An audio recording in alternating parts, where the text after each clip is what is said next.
Doon ka lang sa kondo, manahimik ka doon at huwag kang manggulo. Diyan ka lang sa sinapupunan ng mama. Ay, mo, inaano ka ng lander mo. Tita, hi po. Hello ba? Ay, narinig ko. Inaano mo nanay ko? Hindi, tita, inaano nga niya mama ko eh. Ah, sinungaling ka ba? Hindi ko inaano si tita yun ka.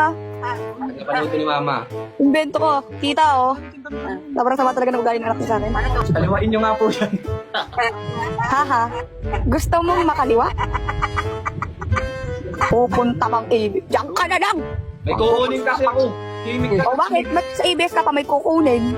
Sa tapat lang yung ano ah. Huwag kang sinungaling. Sinabi mo sa ABS, ha? Si Lloyd yung nagsabi sa ABS ako po. Sinabi mo din pumunta. Kung pumunta, sinasabi ko sa'yo, sinabi mo hindi ka pupunta. Pag nakita kita doon, ipupulupot kita sa walo. Huwag kang pupunta dun sa pupuntahan ko ah. Joke! Hindi ako pupunta dun sa sinasabi mo. Hindi, pumunta ka na. Sige, okay lang. Ayoko. At wala kang magagawa, hindi ka magdidesisyon. Lloyd, sino? Eh, what if gusto niya? Sino? Nilaid!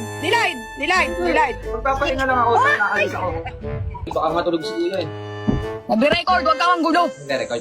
Ano oras pa kaya baka abot ako sa kanya eh. Baka abot na ako. Abot na ako. Wala ka na lang, may photoshoot kami bukas eh. Ang gagawin ko dun? Nanganga. I-cheer mo naman kuya mo, grabe ka naman. Yun yung tipo ng taong hindi kailangang i-cheer. Wow.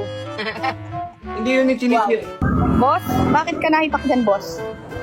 Ipak ba to? Sige. Perfect. Ate, saan yung banda?